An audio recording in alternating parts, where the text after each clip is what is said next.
Alors, nous étions en train de parler du Seder Ishtalshelut. On avait commencé à parler la semaine dernière. Étant donné que le Seder Ishtalshelut, c'est pour permettre un peu d'avoir des notions de Chassidut et de comprendre ce que le Tanya est en train de nous dire. Alors, nous avons commencé à expliquer les premiers mondes qui sont les plus proches de nous, donc Atzilut, Bria, Yetzira et Asiya. J'ai déjà commencé à parler de Asiya qui est ce monde-ci, il y a Asiya Rouchanit, il y a Yetzira, au-delà il y a Bria. Maintenant on va expliquer Atzilut. Donc au-dessus de ce qu'on appelle des Olamot Bia, Bria, Yetzira et Asiya, il y a ce qu'on appelle le Olam Atzilut. On a dit que Bria, Yetzira et Asiya, c'est comparé aux vêtements de l'âme. Les trois mondes sont comparés aux vêtements qui sont les auxiliaires de l'âme. Le Olam Hatzilut, qui est en réalité le monde des Sphiroth, c'est le monde où les Sphiroth se trouvent essentiellement dans le monde de Hatzilut, où il y a les 10 forces divines qui sont divisées entre eux, on appelle ça Chabad, Chagat et Nei. Donc la partie Chabad, ça veut dire intellectuel, Chochma Bina Da'at, et après Chagat et Nei, c'est les parties émotionnelles, Chesed Gvura Tiferet, Netzach Od Yesod et Malchut. Alors dans Hatzilut, il y a aussi ce qu'on appelle des Chalot, des emplacements où il y a des âmes, ce qu'on appelle des Partsufim, des Malachim de Hatzilut. Alors c'est pas des créatures qui existent comme on parle d'une créature des mondes plus inférieurs qui sont le monde de Bria et Yetzira Asiya, mais ce sont des créatures qui sont totalement éloquentes, totalement c'est de la divinité. Il n'y a pas ici une place à une création, pas de créature. Les exemples qu'on donne en général sur le monde de Hatzilut, ce sont sur les sphirotes qui se trouvent dans le monde de Hatzilut, puisqu'on parle du Seder Ishtalshelut, c'est-à-dire de l'enchaînement des mondes par l'intermédiaire des sphirotes. Donc les 10 sphirotes qui sont apportés dans Hatzilut font référence à ce qu'on appelle au Eser Kochot HaNefesh, aux 10 forces de l'âme, les 10 facultés de l'âme. Ça veut dire l'intellect, les émotions d'une personne. L'intellect et les émotions d'une personne ne sont pas uniquement des vêtements ou des moyens de pouvoir exprimer l'âme, exprimer l'intellect et les sentiments, mais ils font partie de la personnalité. C'est-à-dire que l'intellect et les émotions d'une personne font partie de la personne elle-même, tel qu'il est révélé. Parce qu'on va dire ce qu'on appelle le Maout Aglouya, le fond révélé d'une personne. Il y a le fond qui n'est pas révélé, mais dans le fond révélé de la personne, il est doté donc d'intellect et de sentiments et d'émotions. Mais malgré tout, ce sont ce qu'on appelle des kochot hanefesh, ça veut dire des facultés de l'âme. Ce sont des facultés, effectivement, c'est pas des vêtements de l'âme, c'est pas des auxiliaires de l'âme, c'est des kochot hanefesh, mais c'est pas aussi le etzem hanefesh, c'est pas l'essence même de l'âme.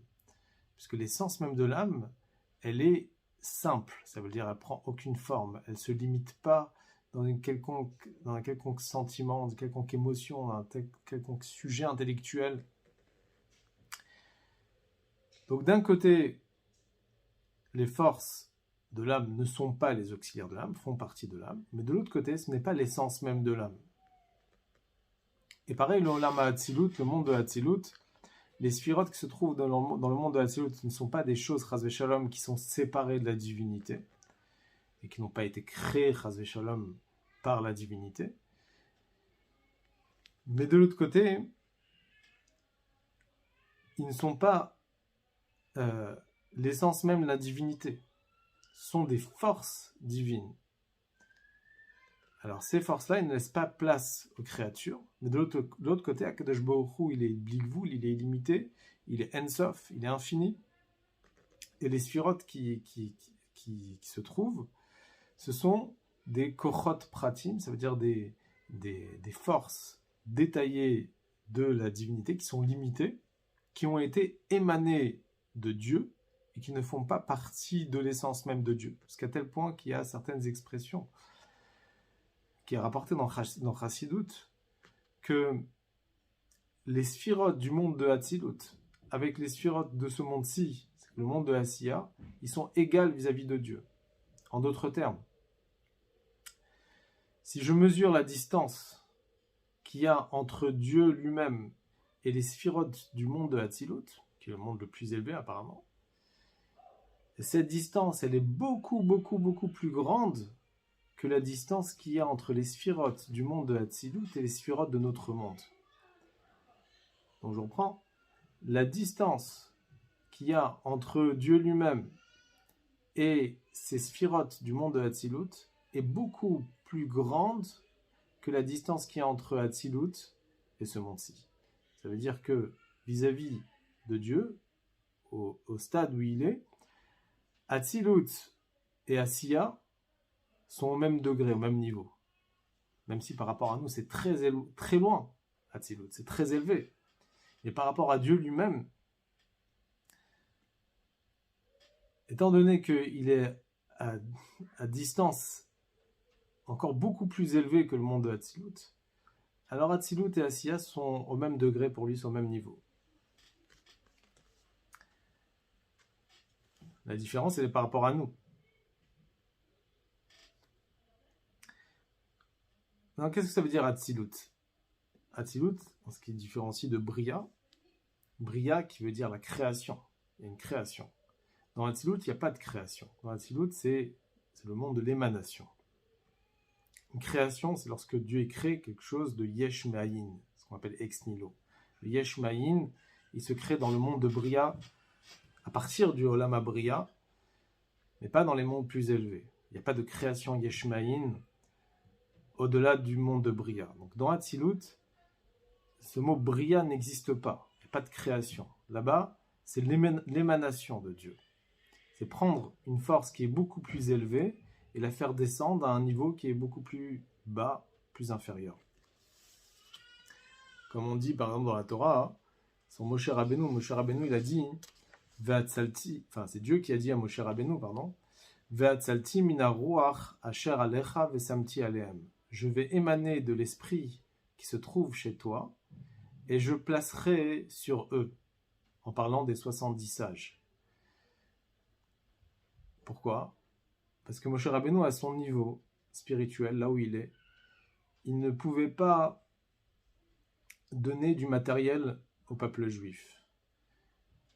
Et c'est pour ça que Moshe Rabbeinu, il a dit à Dieu, il a dit « Mais ayin ni basa, d'où je pourrais avoir de la viande pour donner au peuple juif?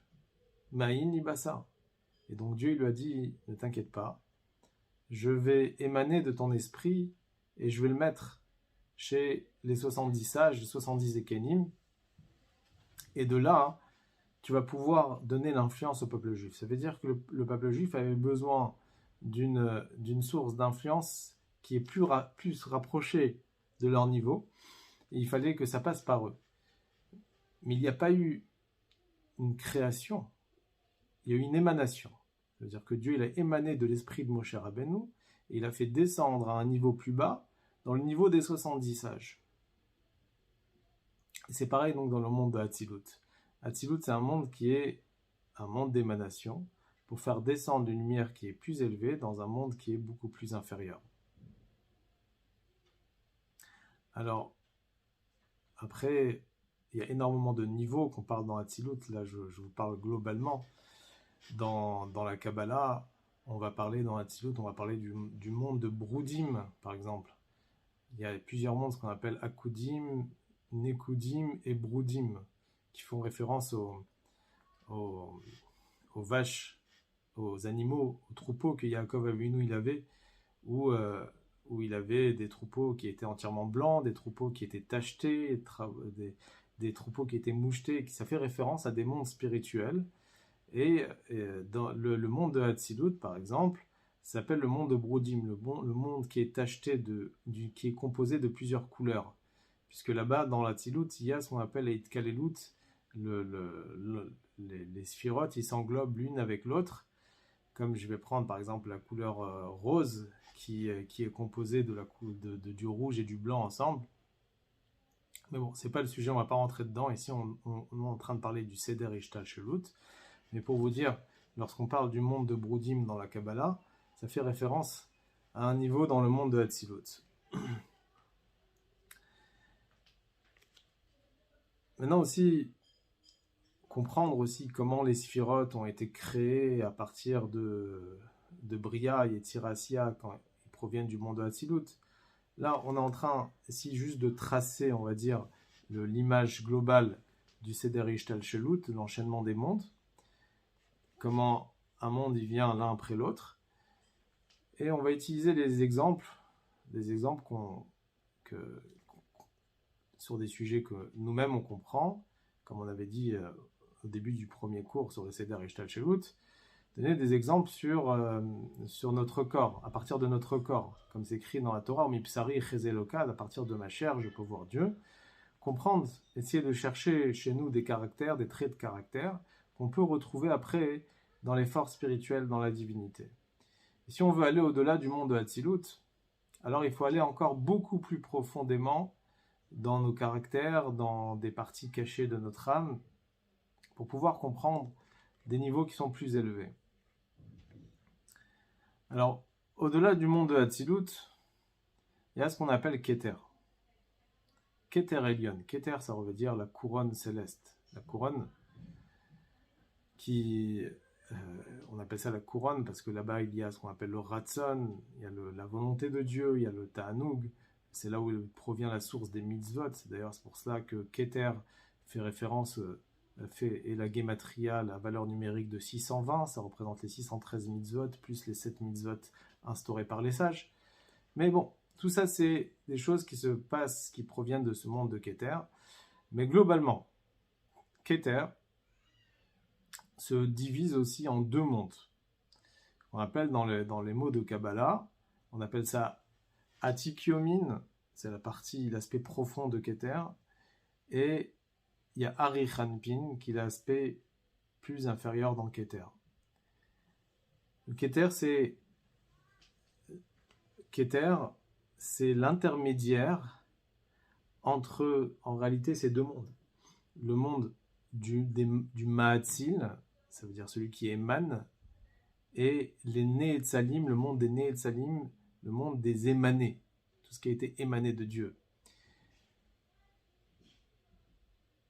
Et donc, Keter est divisé en deux parties, Atikyomin et Arichanpin. Atikyomin, c'est ce qu'on appelle la partie la plus inférieure du Ne'etzal, ça veut dire du Ma'atzil, de celui qui émane, et Arichanpin, c'est la partie la plus élevée des émanés. Alors, Arichanpin, traduction, ça veut dire le grand visage. Pourquoi on appelle ça le grand visage? Parce qu'un visage, c'est l'expression de toutes les facultés d'une personne, que ce soit l'intellect et les émotions.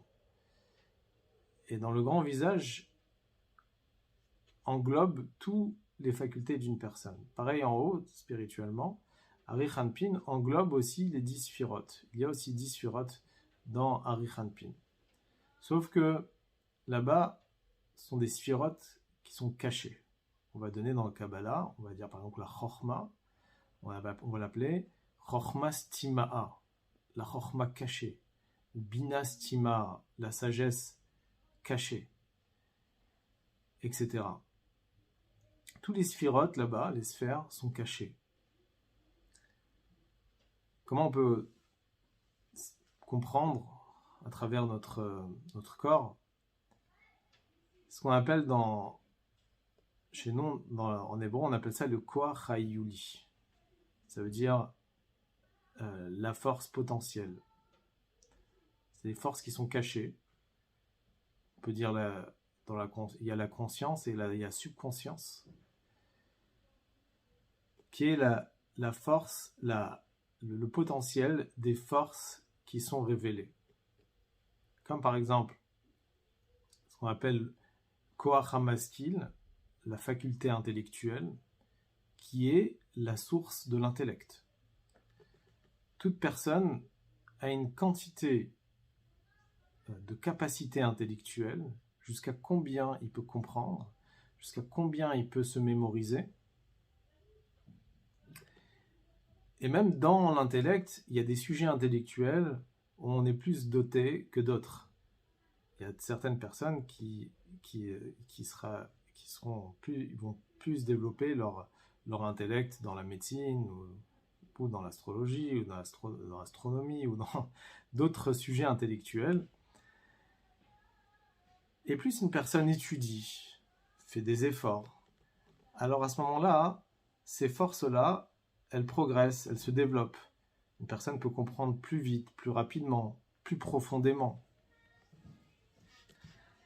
Et pareil dans toutes les autres facultés. Alors est-ce que ça veut dire qu'une personne crée des nouvelles forces ? C'est sûr que non. Une personne, il développe des nouvelles forces. Il ne va pas créer. Il va développer quelque chose qui existe déjà, mais qui est voilé.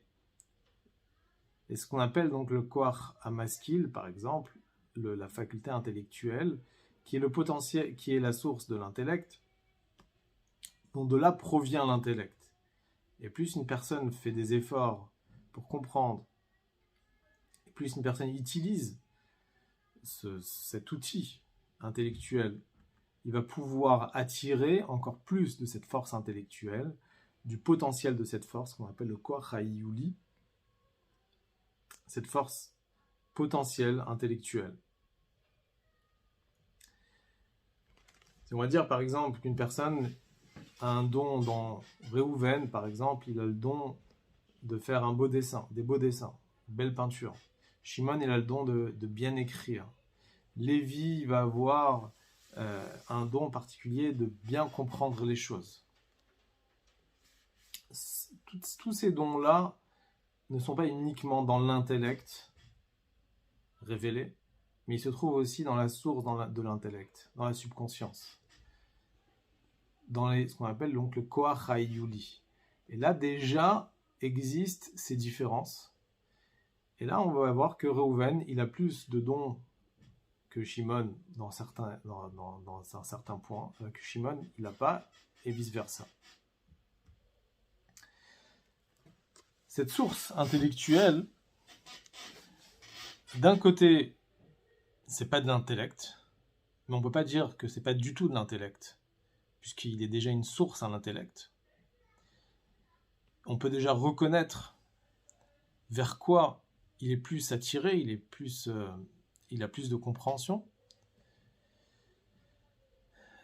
Mais cette source intellectuelle, donc, on peut pas la décrire, dire ce qu'elle est ou ce qu'elle n'est pas. Parce que là, à ce stade-là, c'est voilé. Il y a quelque chose de là va provenir de l'intellect. Ça s'appelle donc le Sechel HaNe'elam, l'intellect qui est voilé, où il y a un potentiel intellectuel qui ne s'exprime pas encore dans les facultés qui sont révélées. Cette source-là, elle est appelée Hamshach HaNe'elemet, une descente qui est voilée, où il y a une force qui était englobée quelque part, et elle se révèle dans l'âme, et elle se révèle après dans l'âme. Et elle se développe. Cette force qui est voilée, on appelle ça dans Chassidut aussi, et Elem Sheyeshno Bimtziut. C'est-à-dire c'est un voilement qui existe.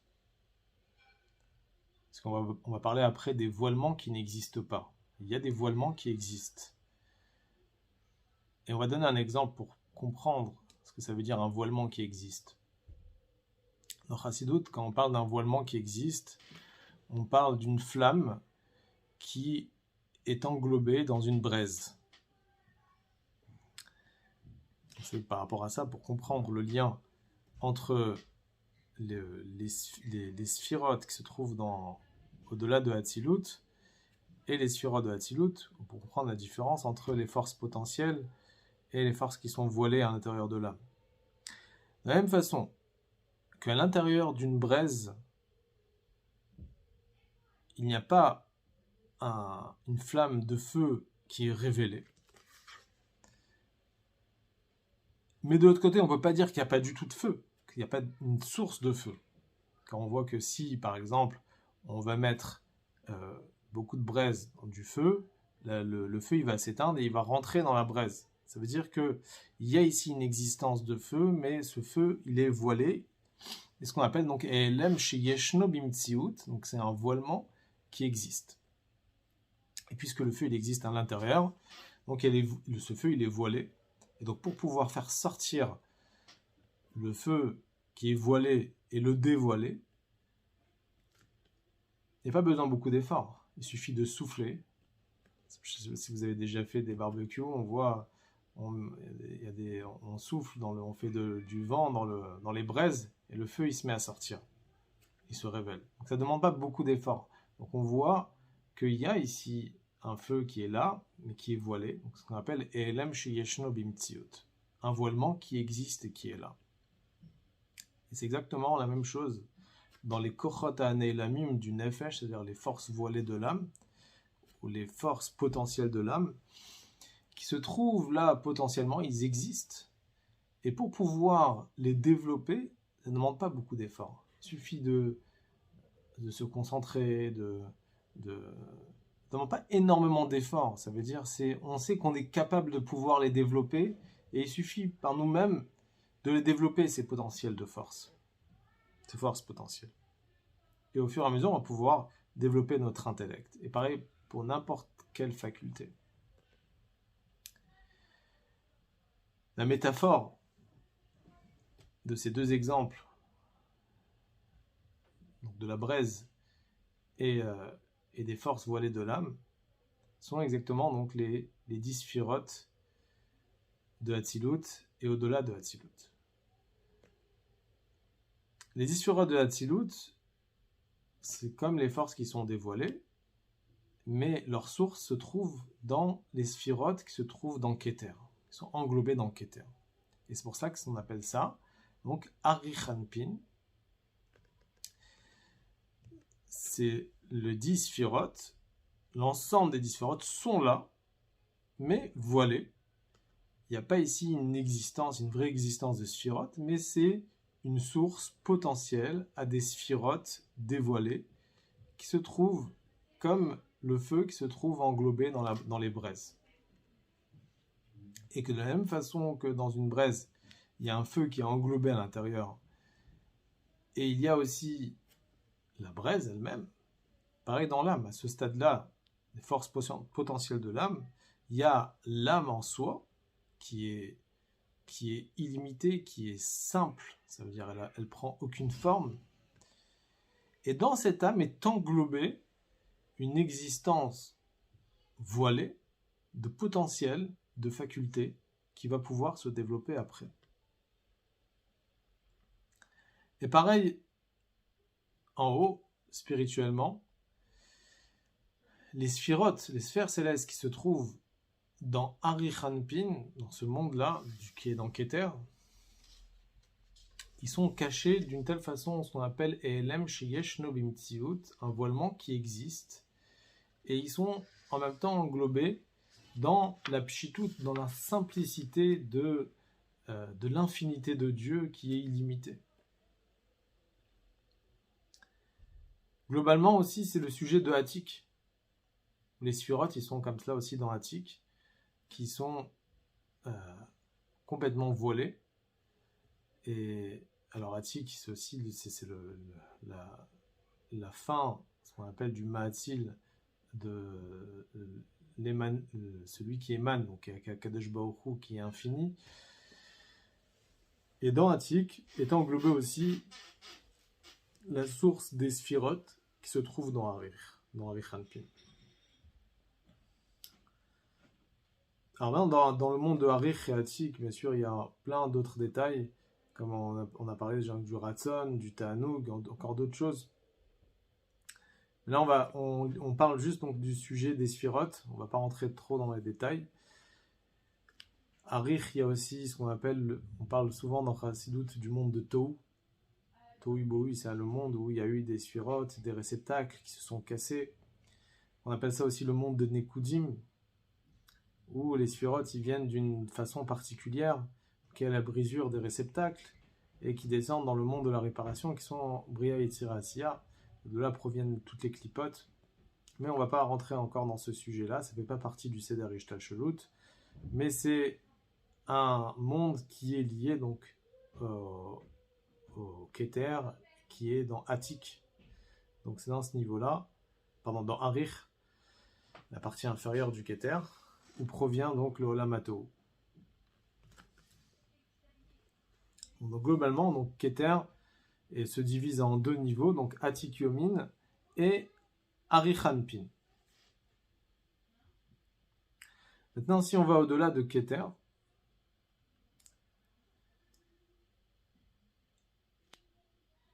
il y a ce qu'on appelle le Olam HaAkudim. Akudim, ça veut dire le monde où tout est englobé dans un seul réceptacle. Là, il n'y a plus de 10 réceptacles. C'est un seul réceptacle. Alors, quel est l'exemple qui est donné dans Chassidut sur le Olam HaAkudim? Déjà dans l'âme, dans notre âme, c'est ce qu'on appelle le Koach HaYuli HaAtzmi. C'est un niveau qui est au-delà de la subconscience. C'est-à-dire il y a la subconscience, et la subconscience est la source de la conscience. Mais un niveau qui est au-delà de la subconscience, l'essence même des forces potentielles. Alors l'essence même des forces potentielles, ce sont des forces qu'on ne les reconnaît même pas dans l'âme. Ce qui différencie donc des forces potentielles, on peut encore les reconnaître, comme le feu qui se trouve dans la braise, où il suffit de souffler un peu, on va pouvoir faire sortir le feu. Mais là, c'est une force qui est au-delà de la subconscience, qui est englobée, donc il y a une force qui est englobée, mais elle n'existe pas. L'exemple qui est donné dans Chassidut sur ça, c'est aussi ce qu'on appelle le Tzur HaChalamish. Tzur HaChalamish, c'est la pierre du silex. C'est une pierre qui a du feu aussi. Et elle a un potentiel de feu, mais le feu n'existe pas dans la pierre. C'est pas comme la braise où le feu est dans la braise, mais il est voilé. Si on prend la pierre du silex, cette pierre-là, on peut la tremper plusieurs années dans l'eau, dans le froid. Et le feu qui est à l'intérieur, il ne sera pas touché. Pourquoi? Parce qu'il n'y a pas du tout d'existence de feu. Lorsqu'on veut faire sortir du feu, par contre, de cette pierre, ça demande beaucoup d'efforts. Un effort particulier, il faut bien gratter la pierre, forcer. Et à ce moment-là, il y a une nouvelle existence de feu. C'est ce qu'on appelle donc Elem chez Enobimtsiut. Donc c'est un voilement qui n'existe pas. Il y a un potentiel, bien sûr, mais il est tellement voilé que le feu n'existe pas dans la pierre. Mais il suffit de bien gratter, de faire des efforts dans la pierre pour faire sortir le feu de cette pierre. Et c'est pareil donc par rapport au Kochot Ha'atzmi, Maklulim Banefesh, c'est les forces essentielles, l'essence même des forces de l'âme, l'essence même des potentiels de force de l'âme, c'est un niveau qui est encore beaucoup plus élevé que le potentiel des forces, l'essence même du potentiel des forces, où il y a là-bas, à ce niveau-là, les forces ou les facultés ne sont pas ressenties, elles n'existent pas. Il y a uniquement une possibilité de ce niveau-là, à partir de ce niveau-là, de faire sortir, de faire développer des forces, si vraiment on fait un effort particulier. Personne peut ressentir son potentiel de force, avec des petits efforts, mais par contre, l'essence même du potentiel de ces forces, ça une personne ne peut pas le ressentir. Et il ne peut pas être même conscient qu'il les possède, qu'il possède ces forces-là. À part dans des cas particuliers, quand on est dans des moments de danger, où notre vie est en danger, ou chas v'shalom, la vie de nos enfants, où là on a reçu un coup, si on peut dire, et à ce moment-là on peut révéler des forces que jamais on ne pouvait s'imaginer qu'on les avait. Si on lit des histoires des fois dans la Shoah, et on voit des fois des gens qui pensaient qu'ils jamais ils étaient capables de faire certaines choses et se cacher dans des trous euh, où naturellement on pouvait impossible de passer dans ces trous-là. Mais quand c'est pour sauver sa vie, on arrive des fois à développer des forces que on ne pensait même pas pouvoir les avoir. Donc, ce qu'on appelle les kochot ha'atzmiyim, l'essence même des potentiels, l'essence même des forces. Shlomo HaMelech, le roi Salomon, il disait Gibor bigvura nifla beyoter. Ça veut dire que à ce stade-là, chacun il est chacham, chacun il est gibor. Ça veut dire à ce stade-là, tout le monde a l'intelligence, tout le monde a la force. C'est dans le potentiel, la source du potentiel des forces, tout le monde a ces forces-là. Lorsque les forces sont révélées, alors des fois, au niveau du réceptacle, il peut avoir un problème. Par exemple, une personne que Dieu nous en préserve qui est malvoyant, il n'a pas le koach hariya, cette faculté de pouvoir voir, et il lui manque aussi dans son potentiel. Mais dans le etzem hanefesh, dans l'essence même de ces forces-là, à ce niveau-là, la vue, elle existe. Et c'est la raison pourquoi il peut avoir, par exemple, deux parents, un père et une mère qui sont malvoyants, et ils peuvent donner naissance à un enfant qui voit tout à fait bien. Comment ça se fait? Les parents, ils ont le défaut, et l'enfant, il n'a pas le défaut. Comment se fait-il? Parce que les parents, ils transmettent à l'enfant l'essence même de leur force. Le koach ayuli ha'atzmi, l'essence même de leur potentiel. Ils ne donnent pas ici leur potentiel de force ou leur force concrète, mais ils donnent le koach ayuli ha'atzmi. Et à ce niveau-là, il y a tout dedans. Il y a même la vue. Et il n'y a aucun défaut à ce niveau-là.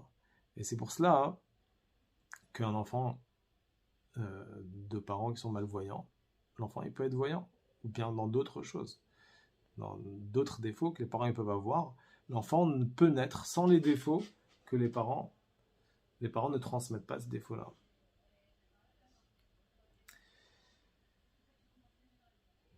Alors, dans les mondes spirituels, ça représente le Olam HaAkudim, où là-bas, Olam HaAkudim, donc qui est au-delà du Keter, où là-bas, les sphirotes, elles sont pas là, elles sont même pas voilées, elles ne sont pas du tout ressenties. Mais à ce stade-là, il y a une possibilité de faire sortir des sphirotes, comme le feu du silex, que dans le silex, il n'y a pas de feu, mais le silex, il a la possibilité de faire sortir du feu, même s'il n'a pas le feu en concret. Et donc, pareil, les 10 sphirotes cachées qui se trouvent dans le monde de Hakudim se trouvent dans un seul réceptacle. C'est pour ça qu'on appelle ça Hakudim, ça veut dire qu'elles sont rassemblées dans un seul réceptacle, parce que c'est comme si qu'il y a ici une seule existence, il y a une seule lumière qui est simple, c'est la lumière infinie de Dieu, et dans cette lumière infinie, de ce niveau-là, peut sortir les 10 sphirotes cachées, et qu'on appelle ça aussi des sphirotes agnozot. Alors bien sûr, dans les sphirotes cachées, il y a plusieurs niveaux, jusqu'à combien ça peut être caché, jusqu'à combien ça peut être voilé, mais globalement, c'est ça. Donc il y a des sphères qui sont révélées. Alors, si on récapitule, il y a les sphirotes qui se trouvent dans Briaï et Tirassi. Alors, ces sphirotes-là, ce sont même pas des sphirotes, ce sont des auxiliaires qui permettent à exprimer les sphirotes. Donc, ce sont des réceptacles, comme la pensée, parole et action, des réceptacles de l'âme. Plus haut, les sphirotes dans Hatzilut sont l'endroit des sphirotes révélées de Dieu. ou c'est là où elle s'exprime. Et au-delà de Hatzilut, donc dans Keter, commencent les sphirotes qui sont voilées. Donc là, les sphirotes, elles sont englobées dans Dieu. Maintenant, dans les voilements, il y a plusieurs niveaux. Donc il y a un voilement qui existe, comme l'exemple du feu qui se trouve dans la braise, et il y a un voilement qui n'existe pas, comme le feu parle dans le silex. On va aller encore dans un monde un peu plus élevé, et après je vais laisser les questions. Le monde qui est plus élevé, c'est dans le Seder Ishtalshelut. C'est le premier monde qui vient après le Tzimtzum, après la contraction. On parlera si Dieu veut la semaine prochaine du Tzimtzum Arishon, la première contraction. Mais le premier monde qui vient après la contraction, c'est Ak. Ça s'appelle Ak. C'est les initiales de Adam Kadmon. Adam Kadmon. Il s'appelle aussi le Keter Aklali, le Keter global. Ou bien Marshava Gdouma de Ak, c'est la première pensée de Adam Kadmon, donc c'est le monde le plus élevé après la contraction. L'exemple qui est donné dans Chassidut sur ça, c'est ce qu'on appelle le Nefesh Nosekochot. C'est l'âme qui est dotée de force, de facultés. Alors pour comprendre cet exemple, on va comprendre déjà le défaut qu'il y avait dans l'exemple précédent, des kochot aklulim benefesh, des forces qui sont englobées dans l'âme, qu'on appelle le elam she'eno bimtziut, le voilement qui n'existe pas, comme l'exemple qu'on avait donné de la pierre du Tzur Achalamish, le silex.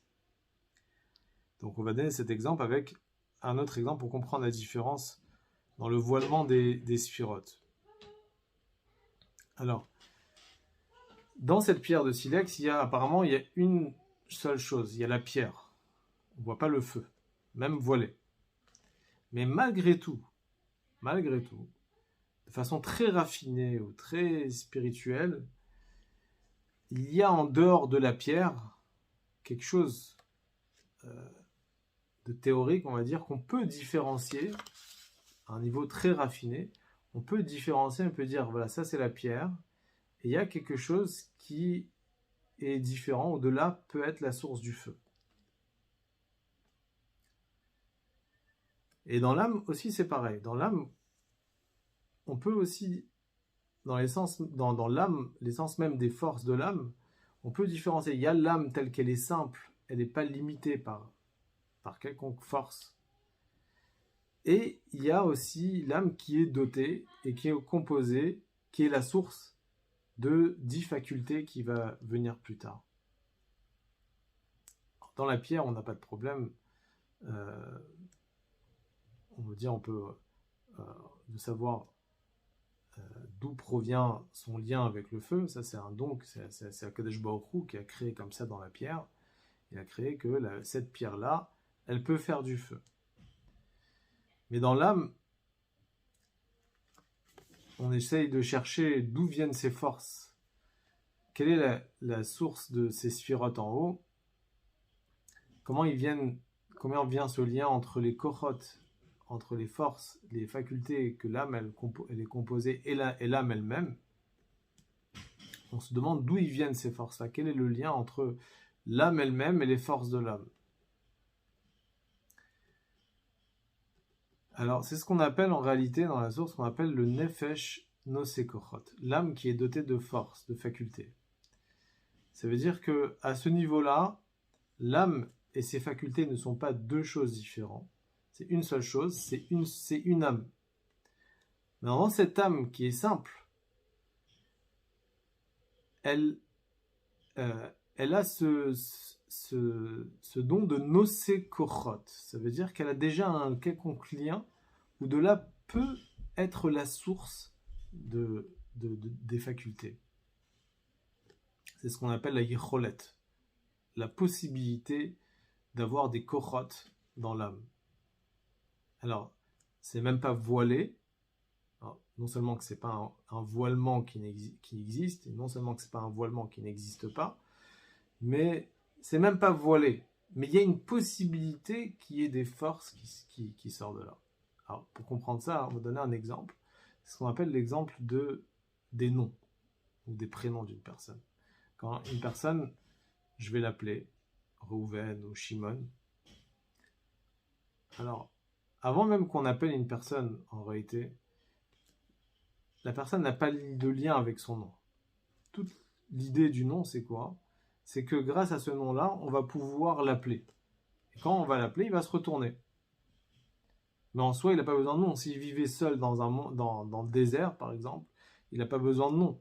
Le nom, il est fait que au moment où on va l'appeler, il va se retourner et on va l'appeler. Donc il y a une possibilité, ça veut dire que la personne n'a pas besoin de nom, mais lorsqu'on va l'appeler, il y a une possibilité qu'il se retourne et que il va pouvoir se tourner vers nous. Et dans le niveau de Nefesh Nosei Kochot, cette âme qui est dotée de force, il n'y a pas à ce niveau-là une existence un potentiel même de force voilée, comme le feu qui se trouve dans le silex, mais il y a une possibilité de l'appeler, de révéler des forces à ce niveau-là. C'est comme je donnais l'exemple,